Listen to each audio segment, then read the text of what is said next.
So, first of all, thank you very much for joining and giving us the chance to present you our Tempus Attitude Survey from 2014.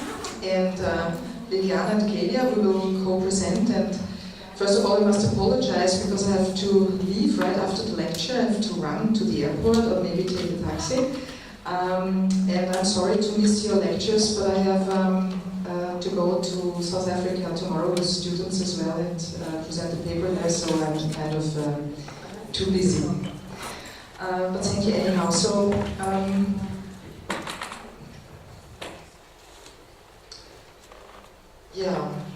Clea Sivkovits is an assistant at the University of Applied Arts in Vienna, and she did all the graphs and helped me with a big amount of effort to do the work.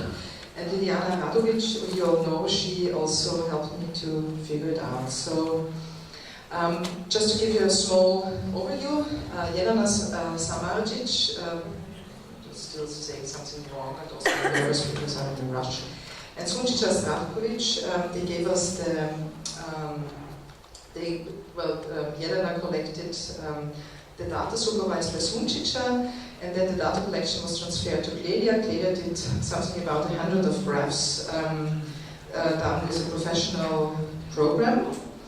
And then we, together, we started to interpret it and discuss it. So actually the same questionnaire you have been presented by Christoph and Sunčića from 2013 was used in the spring of 2014, the same questions. And a sample of students, some of them will become future professionals, mathematical teachers, graphic designers, ICT professionals, architects, etc. And a sample of general student population from elementary and secondary high school students were interviewed, as well as some students from the summer school, who attended lessons by teachers like you who have been at the summer school in Eger. And also some teachers from university, some students from university. So these are the locations.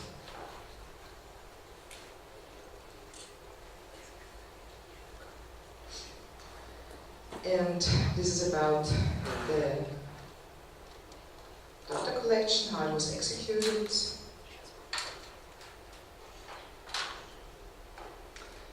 But now come to the first part. I tried to embed it with Clelia and Liliana. We discussed it to embed it in a bigger context. Well, who did other attitude surveys? What are previous studies? So one very important study for us was TIMSS, the Trends in International Mathematics and Science Study. They did it 2007 and 2011. And they examined general attitudes toward mathematics of students, the value they place on mathematics as a way of improving their lives and their self-confidence. And please remember, we will use this small word, as TIMSS is also using. So to find out the self-confidence was very important for TIMSS as well as for us, and to find out the positive effect towards mathematics, so-called pattern based on question like, I enjoy mathematics, mathematics is boring, and I like mathematics. Across countries having a high-level index, students had higher average mathematics achievement comparing to the TIMSS studies from 2007, which were published from 2008. And students who did not like learning mathematics had the lowest achievement, so there must be some connection. And for this reason, a bidirectional relationship between attitude, self-confidence, and achievement is assumed. Further on, TIMSS 2007 and 2011 analyzed what value students have for mathematics, so-called SVM, with questions like, I think learning mathematics will help me in my daily life, I need mathematics to learn other school subjects, etc.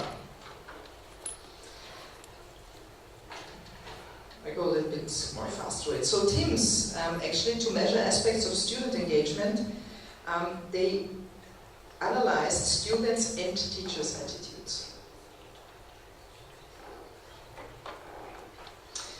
And the instructional content, so let's say the what, was analyzed by strategy how. Teachers were asked to report how frequently they use various instruction activities and strategies, in the team studies, but interesting, it's written in these team studies that researchers are beginning to understand that these lists of activities cannot be used as proxies for the characteristics of good teaching. So I wonder, why not? Yes, I mean,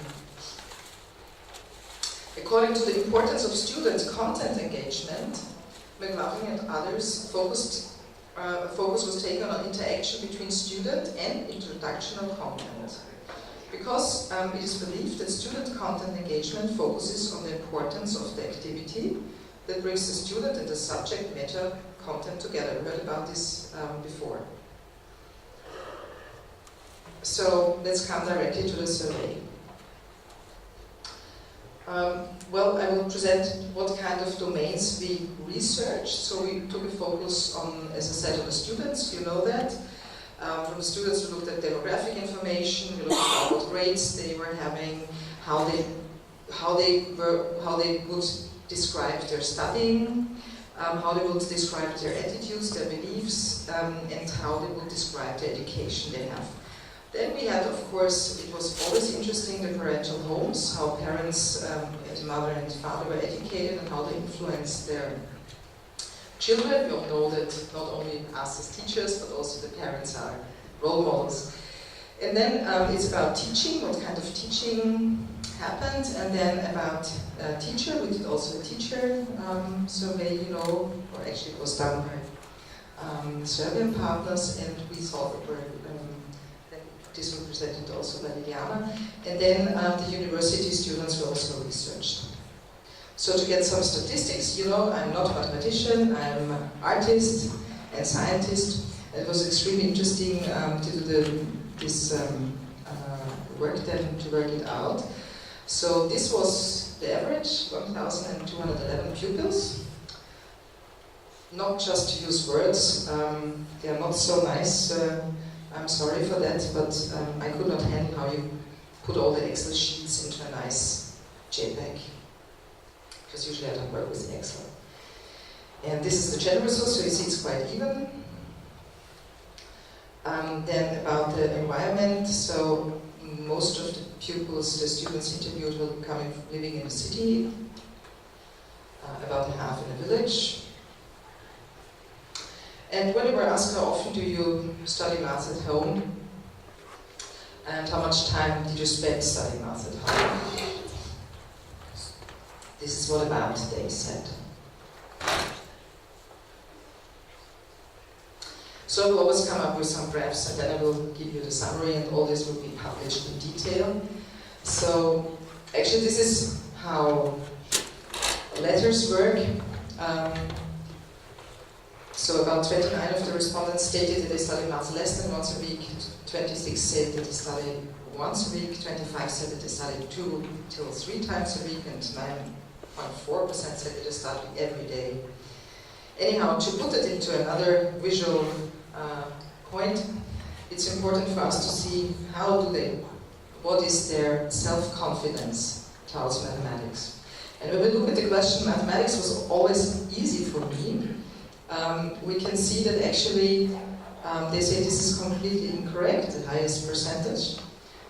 Well, highest also, a lot of people are neutral. But then it's also interesting that I'm happy with my mathematics grades, so they're quite confident with their mathematics grades. So even though mathematics is not always easy for them, they're happy with the mathematics grades. So different hypotheses. One hypothesis can be that you give them a very good feedback. So they feel, well, that you give them good. We know that from research reports that feedback is one of the main essential content of empowerment and motivation for students. And we also can see that somebody always helped me with my homework. Yes, they actually seem to have done everything quite alone, or not alone, but somehow they figured it out. So let's look at the attitudes and beliefs. Here again, we could have them written, but I will directly go to the graphs because I think I'm more a visual person. So, mathematics is essential for all humans. Most of the students believe that. That it's difficult and hard, it's on an average. And this is also interesting because I forgot to say the target group was, as well as 2013, if I remember well, a group of students who did, on an average, well in mathematics. On an average, but they were quite good. So they believe that mathematics improves intelligence, 50.7%. So this is the value they give to the subject. And we know that the value you give to the subject first gives you motivation to study the subject. This we know from other research projects. And also we know that they kind of are motivated somehow to mathematics because they know something I can get from them. The question mathematics improves intelligence is actually also very dangerous because we know that there are mathematical teachers who say understanding mathematics is intelligent. And if you don't understand it, 90%, yeah, sorry, you will talk then about that. So these questions also show some difficulties in, or respondings show different or difficulties also of maybe the student-teacher relation. They considered it more or less the most important course in school, and they believe that it's opens door for future career, but it was also noted by Clelia that it's interesting that when they are 17, somehow when they seem to be decided to take their future career program, I want to study at that university or that university, they seem not so much count mathematics as the most important subject. Why, we don't know. And they believe that there is actually enough mathematics in school, and it's interesting because they think that their parents, even if they're engaged with mathematical or technical or engineering, have to do less mathematics than they do in school. This is also something maybe interesting, or it was interesting for me at least.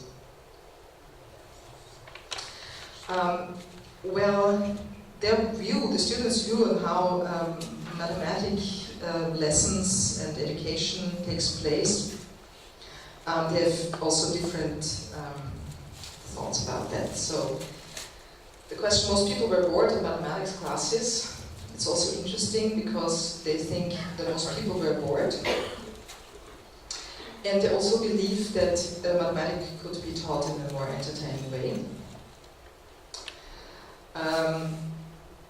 But they believe that it's enough mathematics in school, as I said.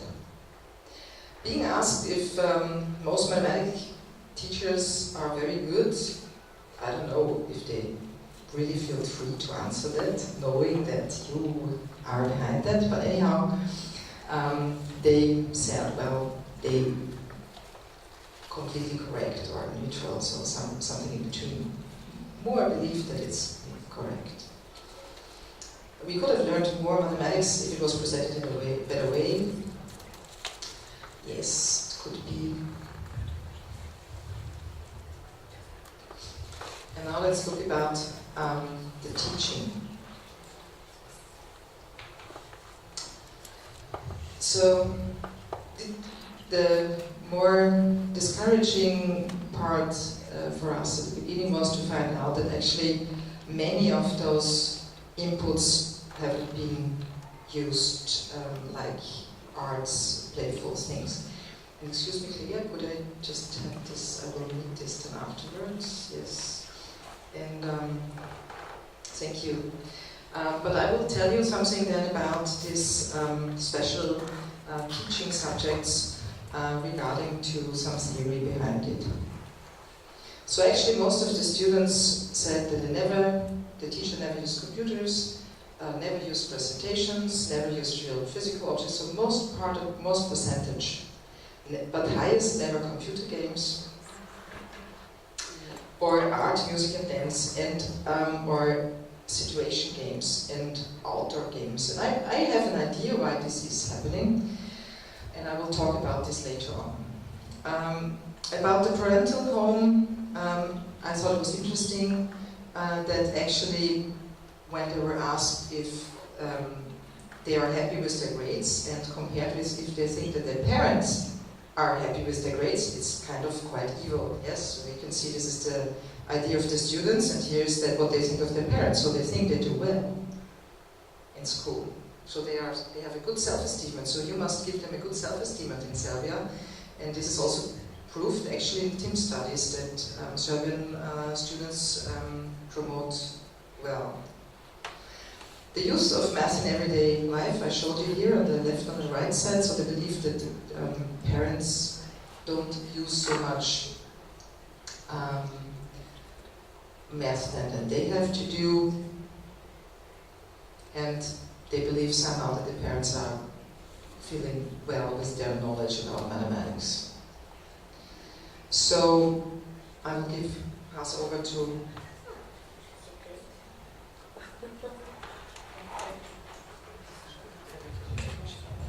we have just added also the research that has been done last autumn, as you all the participants from the Eger Summer School know.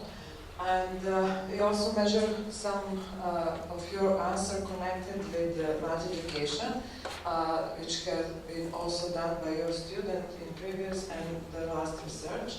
So you also were able to give some answer on that, and especially Ruth mentioned something about what students think about how math improve intelligence, and it was 50% of them thinking that being good in math actually improve intelligence, and 90% of you thinks that math improve intelligence. Okay, we didn't ask you a question.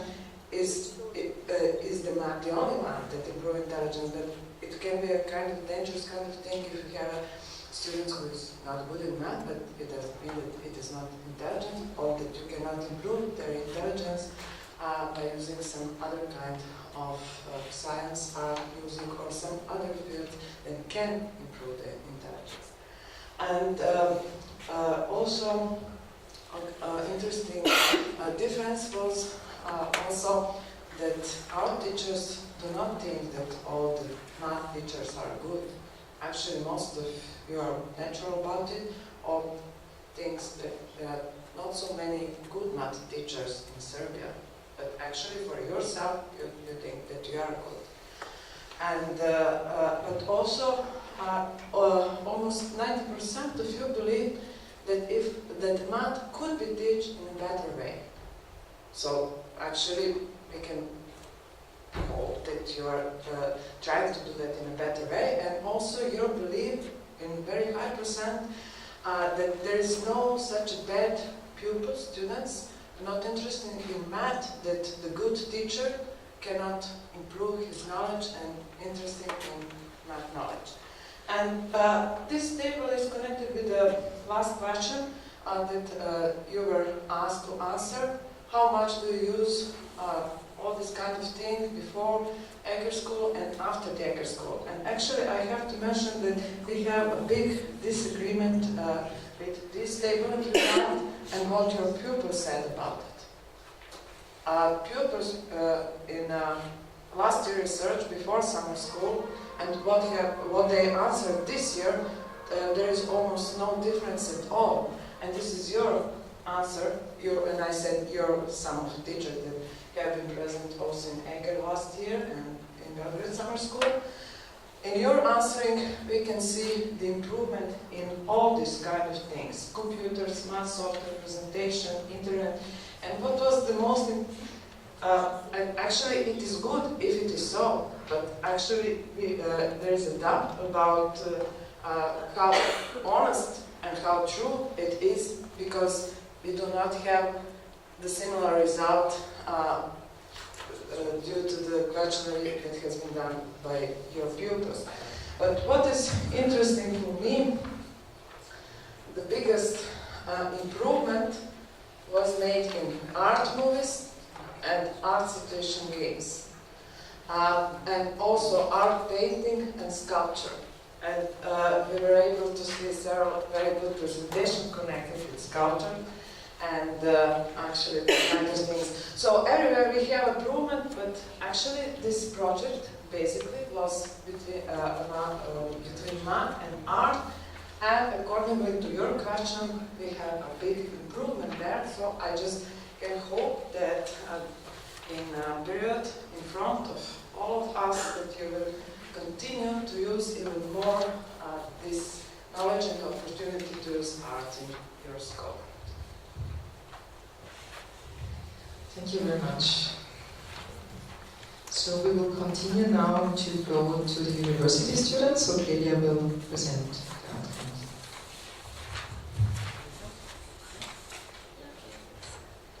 Hi everyone.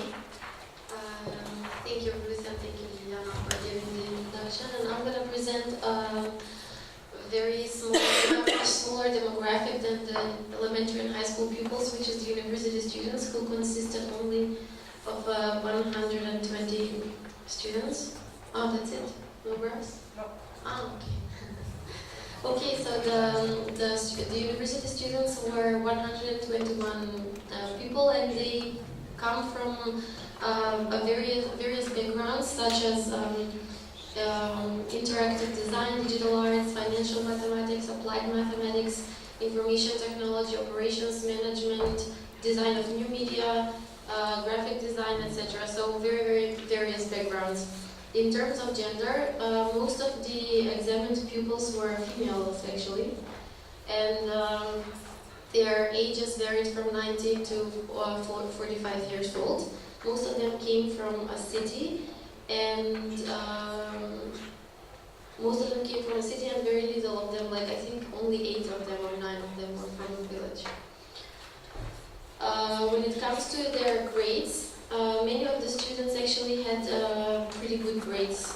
Now there is I think a bit of unclarity in this question, because some of them did not even take a math exam, and this question I think referred to the math exam's grades. So there is a really high percentage of students which did not pass the math exam, while actually they might have just not taken a math exam in their studies. When it comes to the grades by gender, most of the females actually said that they did not pass. Again, they could have not taken a math exam, whereas most of the males had higher grades, like 9 or 10. And again, just like the elementary and high school pupils, they are all very happy with their grades, which is a good sign. In terms of their studying habits, the university students mainly did not need help with their mathematics homeworks, and most of them did not have to take private classes, although a lot of them did have to take private classes or extracurricular classes. Maybe they were not private, maybe they were still at university. In terms of their attitudes towards mathematics, which is the question that also Ruth and Liliana presented, mathematics is essential for all humans. Most of them did agree with this, and very little of them disagreed. 81 out of 120 students agreed with this question. Furthermore, when they were asked if mathematics was difficult or hard, many of them remained neutral, which is, I guess, also kind of expected, because they do find that mathematics is essential, but not all of them find it easy, so it's a neutral question. When asked if they think that mathematics improves intelligence, they almost all answered completely correct or correct, which is again a similar. I mean, in this whole question of the attitude, there is a very obvious pattern that all of them value mathematics greatly, without any relevance to how good they are in mathematics. And these are university students again. When asked. Now this is maybe a bit strange, because when they were asked if mathematics is the most important course in school, most of them actually answered neutral. But maybe this is because they come from various backgrounds where they don't always need mathematics, like graphic designs don't really need mathematics so much. Again, when they were asked if knowing mathematics opens doors for future careers, and if they were always having a very easy way with mathematics, most of them did answer neutral again. When when they were asked if mathematics was taught in the wrong way, most of them answered completely incorrect and incorrect, which is again a good sign for the professors and the current way of teaching. And again, they had a very strong attitude towards their classes in mathematics were a complete waste of time, which is again completely incorrect. Most of them answered completely incorrect. When it comes to teaching, now this was kind of interesting for me. When they were asked whether mathematics could be taught in a better way, almost a lot of them, like 85.8% of the students answered completely correct and correct, whereas nobody answered completely incorrect. So even though they think that mathematics can be taught in a better way, they do not completely disagree with the way it is being taught right now. And maybe this can also be related to the fact that they're quite confident with their math knowledge and their math grades, which we will see very soon. When they were asked if most people were bored in mathematics class, they answered completely correct, or to be more exact, 68.3% of the students answered that most people were bored in mathematics class. However, only 17.5% of the students agree that most mathematics teachers are very good. Finally, 70.5% of the students believe that they could have learned more mathematics if it was presented in a better way. The remaining part is divided into almost 16% of students who remained neutral and 13.3% who disagreed that mathematics could be presented in a better way. When it comes to their attitudes towards education, they do feel that most of them, like 80%, 96 students, do feel that their mathematics education prepared them well for the mathematics that they will usually need. And only 20%, of course, do not feel the same way. 46 students disagree that there is not enough mathematics in school, so they're quite satisfied with the level of mathematical input that they're getting currently. Whereas 43 remain neutral and 31 students agreed with this. 72.5% of the students, when they were asked if they have learned a lot of mathematics in school, they answered yes. So this is also a good sign. However, there was a cross-tabulation which was supposed to examine the grasp which students have of mathematics in relation to how many visual aids and at which frequency the visual aids which were taught to the teachers were used. And these cross-tabulations actually show that most of the students do feel prepared for their education in mathematics, even though not all of the teachers and not all the time these visual aids were applied in their classes. So this is, I think, recurring also with the elementary and the high school pupils. When it comes to their parents, most of the university students do think that their parents use mathematics in their everyday lives. And there is an interesting thing that I somehow noticed, which is that the university students have a perception that most of the university educated mothers use the math all the time or every day, whereas the high school educated fathers use more math than the university educated fathers. Although if you look at the graphs which are representing the education of the fathers, most of the fathers are university educated, whereas there is an equal portion of mothers who are university educated and high school educated. So in terms of their parents' attitudes towards mathematics, I can tell you that most of the students were either neutral or agreed completely that their parents think that math is important for everyday life, and that their parents think that math is important, it is important in general to know mathematics. So when it comes to their grades and their mathematics knowledge, most of the students, or all of the students, agreed that their parents are happy with their mathematics knowledge, and that their parents are happy with their mathematics grades. So this is it for the university students, and now Ruth will present the conclusion. Thank you. Thank you very much. So, findings or suggestions. Teachers of mathematics might belong to the logical mathematical learning types and maybe cannot easily approach different learning attitudes and empathize with the needs of other learning types. Maybe. They seem sometimes to stay inside their box, quite similar to the group who does not consider itself to be talented or interested in math, because we have this group, they don't feel interested in and talented in math, and they also stay inside the box. How do preconceptions be dismissed and cooperation with one another, going beyond one's own narrow enclosure, could be supported? Empathizing with students concerning their individual learning types is suggested.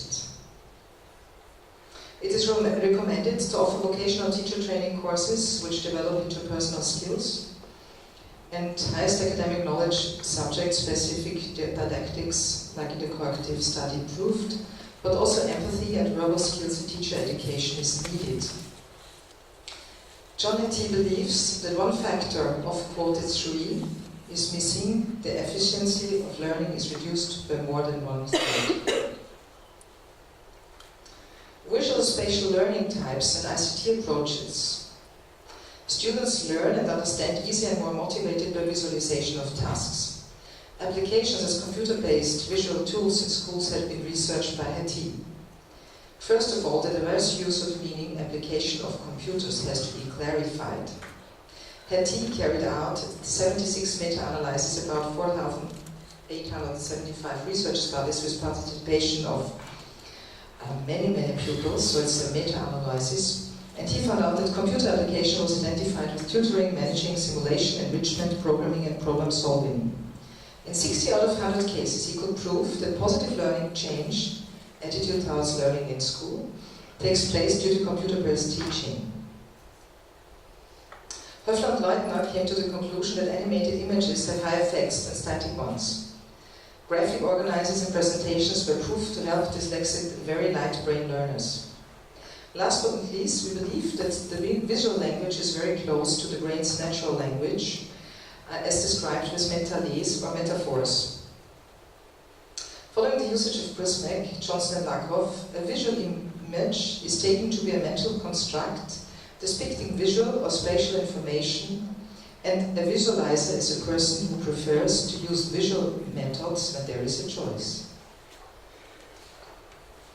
Johnson suggests also, concerning body kinesthetic learning types and approaches, to provide a specialized environments for the kinesthetic learner. Those learners like tactility and movement and learn best by interacting or experiencing things around them. They benefit from hands-on engagement rather than listening to a lecture or reading from a book. They like to act things out and use their bodies to remember facts, Johnson concludes. She believes these learners to enjoy role-playing, building, hands-on experiences, dance or physical activity in sports. By using these physical inclinations, they are enabled to remember and process better. And these learning types are not so fond of writing and prefer group work. It is also important to know about motivational approaches. One of the most important motivational approaches is enjoyment. The previous studies of Lambich and Lipkowski proved that quantitative expressed positive attitude, that is enjoyment, of students toward mathematics is almost equal to the quality of acquired knowledge. Digital tools for visualization and interaction support understanding of the subject. They suggest to develop a greater number of software and games in mathematics because the entertaining component for students could be drastically increased. The findings of Afari and others proved that the use of mathematical games enhances students' enjoyment of mathematics classes and academic efficiency. And according to Paraskeva and others, the use of games is fun, engaging, motivating, interesting, and encouraging way of teaching. Games are part of most students' everyday life, but not applied in schools. We had an exception yesterday. Yasminovich stresses that the lack of clear methodology to apply these approaches to general education, which emphasizes the need for detailed pedagogical caution in creating didactic e-materials. Certain teachers engaged in the VisMath project work precisely on some of these problems and design didactic materials. Jasmine Nebraska researched facts that influence mathematical attitudes with action research and qualitative research in specific classrooms and found possible connections between mathematical attitudes and such things as student-teacher relationships, teaching methods, educational values held by the family and community, home environment, presence or lack of a positive role model, selective interest in other areas of the curriculum, a student's innate character and or his or her identified intelligence domain. And therefore I would like to stress on the domains defined by Howard Gardner and his 8 definitions of intelligence, which could be improved by learning application. They came up to the conclusion that students have an ability to transfer math concepts into real-life situations and live the mathematical context within school. 2 worlds, school, home. And some misunderstandings might have led to not sufficient implementation. The real-life, the personalized learning and multiple intelligence-based, and interdisciplinarity. And I will just now focus on interdisciplinarity because the other one you can read then in the paper, but I was writing a lot about interdisciplinarity, I also published in a book, Springer Encyclopedia. I think the most important phrase I would like to present you is that interdisciplinarity is described as a willing to translate. So until the Wächter says, until there is willingness to change one's mind and translate conviction into a language the other will fully appreciate, no interdisciplinary communication has taken place. So if you tell me the formula is beautiful and this is the most beautiful thing and I cannot appreciate it, it's not interdisciplinary. We didn't find the same language. Yeah? And if I tell you something about mathematics and say that something like that and you say, sorry Ruth, we don't understand you, can you try a different translation? We did not find an interdisciplinary approach. And sometimes I think the interdisciplinary approach for mathematicians interested in the arts is very good and helpful, and I would even but further on empower you to collaborate, not just with physicians, what you did like examples and you presented, but also with artists in your schools, or invite artists to schools and develop projects with them in an interdisciplinary way. And yesterday we had a discussion. I thought I'm an artist, am I not an artist? I'm a mathematician. This is a picture by Joseph Beuys from the MoMA. And actually, Joseph Beuys said every person is an artist. And then somebody came, on the very famous television show, and he said, this picture was painted by my butcher. It's a nice picture. So he's also an artist. And then Beuys said, no, it's a misunderstanding. I said, every person is an artist in his special attitude, so the mathematician is an artist in mathematics. An artist is an artist in his sculpturing or whatever he's doing. So actually this is very important on my plaidoyer for the disciplines. I think they need to come together, and I think they need to work interdisciplinary, but interdisciplinarity has to be discussed again.